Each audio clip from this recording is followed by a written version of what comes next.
There's a kind of silence that lives beneath the surface of a perfect life. It doesn't scream. It doesn't collapse. It simply lingers. You wake up, check the mirror, reply to a message, smile at a stranger, and the world keeps clapping for your performance. You did everything right. You said all the right things. You became the version of yourself that people admire, composed, successful, polished. But somewhere in that stillness, something aches. Something feels ... missing ... It's not easy to name. That feeling, because it's not sadness, not depression, exactly. It's not even exhaustion, though the tiredness never leaves your bones. It's more like a quiet disconnection, a soft exhale that never fills your lungs again. You look around at the life you built and realize you don't recognize the person who built it. You've been applauded for being everything the world asked of you, and yet you feel like a ghost living in your own skin. We don't talk about this enough. The paradox of perfection, the way achievement can become a mask, the way the pursuit of being enough can make us feel like nothing. This isn't weakness.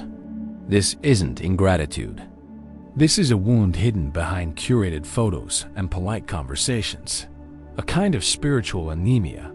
The body moves, the voice speaks, but the soul whispers and no one hears it. This is where we begin, not with answers, but with a deep breath, with the courage to feel what has been pushed aside, to ask not what's wrong with us, but what we've had to sacrifice to become who we are, what parts of ourselves we silenced to be seen, and what truths we're finally ready to hear. There's a strange pressure that builds when you open your phone. Not a sharp one, not something you can point to. It's subtle, almost imperceptible, but it grows. Scroll after scroll, smile after smile, success after success. Someone else's morning routine, someone else's transformation, someone else's perfect weekend. Your scream becomes a silent courtroom, and you are always on trial. And the verdict is never clear. You're not told you've failed. You're not told you're behind, but your body feels it. A tightening in the chest, a quiet shame, a sense of not quite measuring up.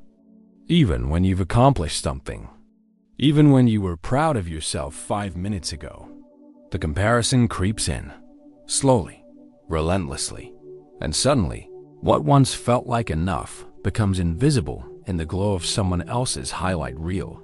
Nietzsche spoke of the will to power, the raw force within us to create, to assert, to become. But in this digital age, that same force twists inward. It no longer moves us toward becoming who we are. It turns into a hunger to be seen, to be liked, to be approved. And that hunger never ends. No matter how many likes you get, it's never the last meal. You're always left wanting more. Because this isn't just about social media. It's about how we've learned to see ourselves through borrowed eyes. Eyes that are always watching, judging, measuring. We become performers in our own lives, waiting for applause that never feels real. We trade our spontaneity for strategy, our joy for metrics, our authenticity for the illusion of control. And the saddest part? We don't even notice it happening. It becomes normal, expected. We call it motivation, productivity, branding. But deep down, something soft and human begins to fade.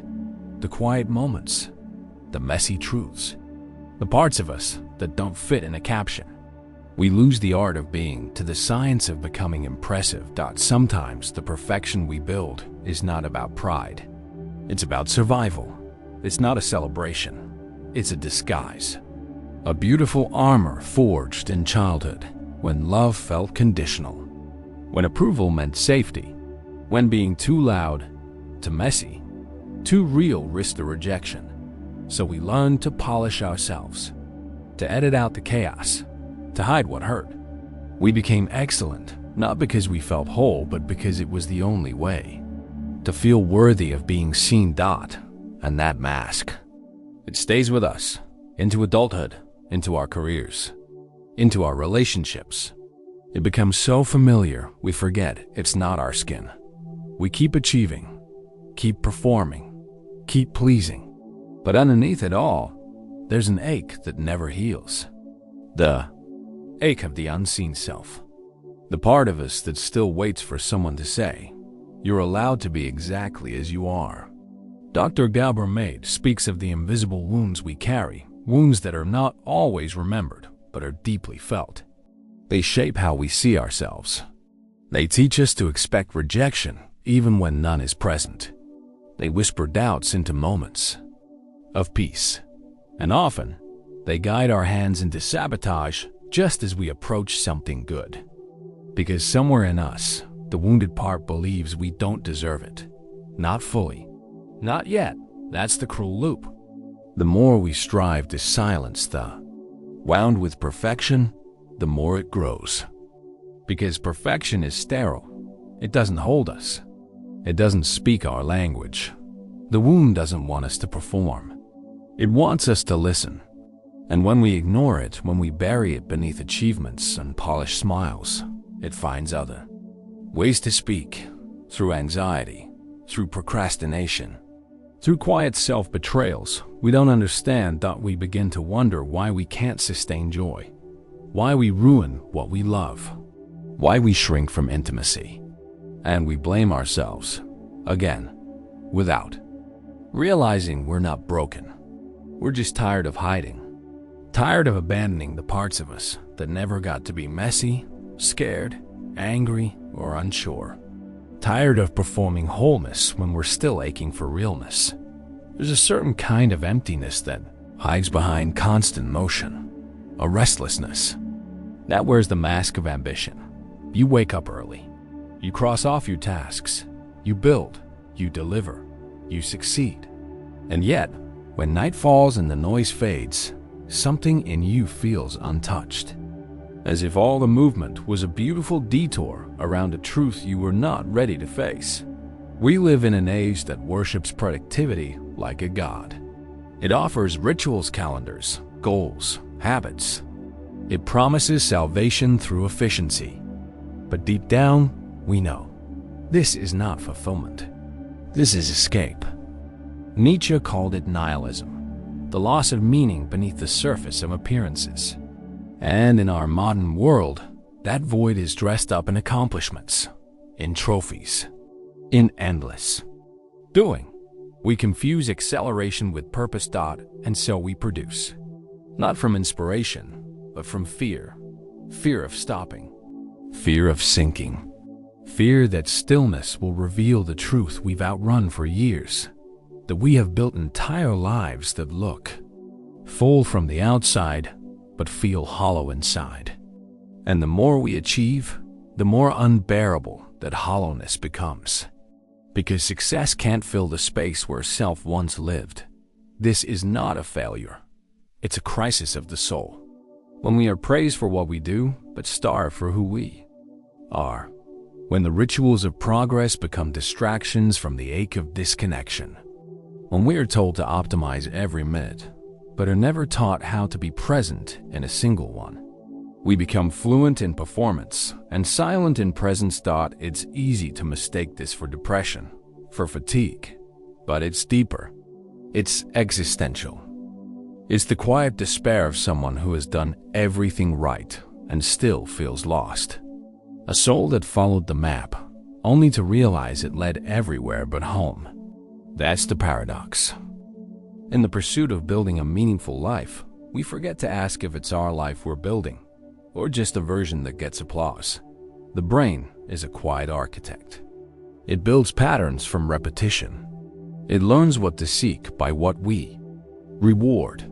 And in a world that applauds validation, it wires itself to crave it. Dopamine, our brain's messenger of anticipation, becomes addicted to approval. Every like, every compliment, every nod of recognition triggers a rush. But over time, the thrill fades. The threshold rises, and what once felt like joy becomes a baseline we must constantly chase, just to feel okay. That this isn't just psychological, it's biological. The circuits of reward don't distinguish between authentic fulfillment and borrowed applause. They respond to signals, and when those signals are external, fleeting, superficial, the brain adapts to expect more of the same. More stimulation, more feedback, more proof that we exist through the gaze of others. And when that proof doesn't come, or when it stops satisfying, we don't rest. We panic. That panic isn't always loud. Sometimes it's a silent fatigue, a chronic buzz of cortisol that hums beneath our skin. We feel restless, irritable, unable to settle.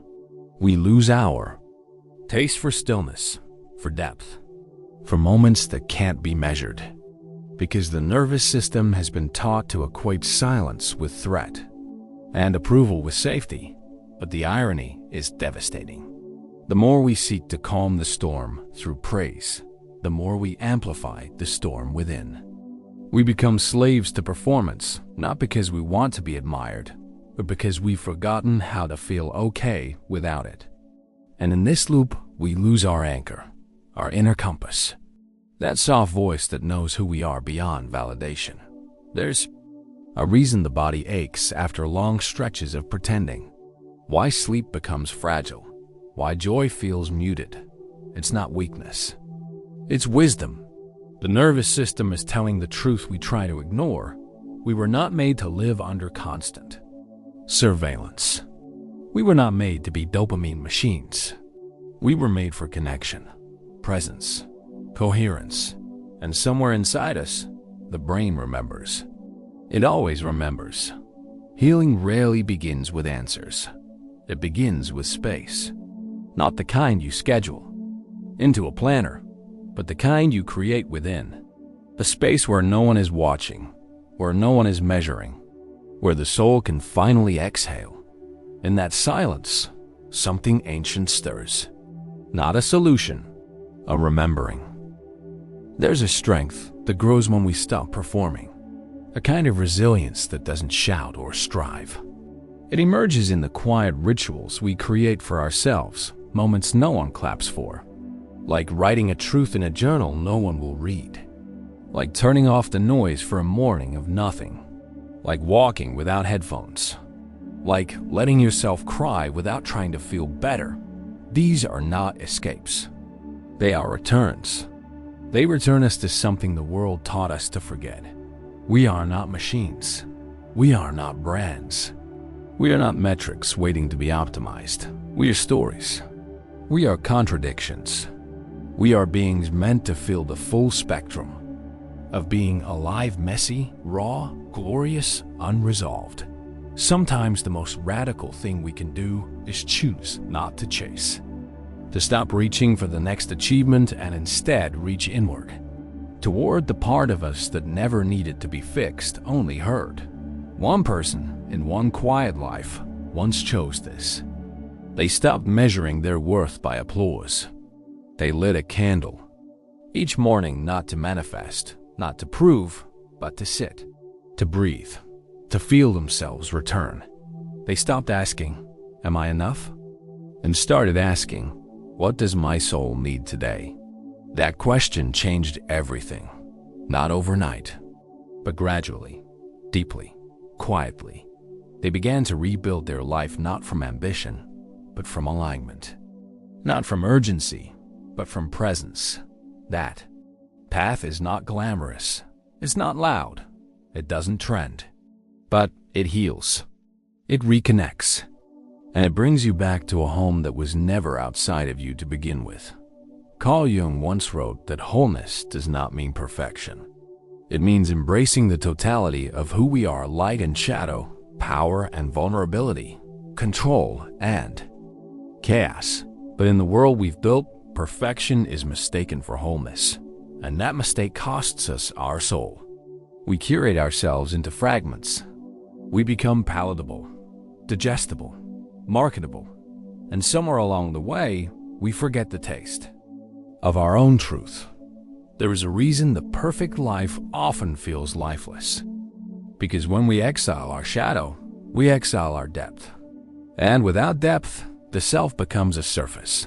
Polished, yes. Impressive, perhaps. But hollow. The soul does not thrive in perfection. It thrives in presence. It breathes in honesty. It awakens. In the places we were taught to hide, the shadow is not your enemy. It is your missing voice. It holds the truths you were too scared to speak, the rage you were taught to suppress, the softness you were told to harden, the desires you buried under roles. To invite it in is not to become dark, it is to become whole, to become real. It is to look in the mirror and see not a mask, but a mystery. Not a product, but a person. So perhaps the invitation is this: once a day, sit with your shadow. Not to fix it, not to change it, just to listen, draw it, name it. Let it speak in symbols and tears in silence. Give it the room it was never given. You may be surprised by what it says, not in words, but in presence. And then let something fall away. Not dramatically, not loudly.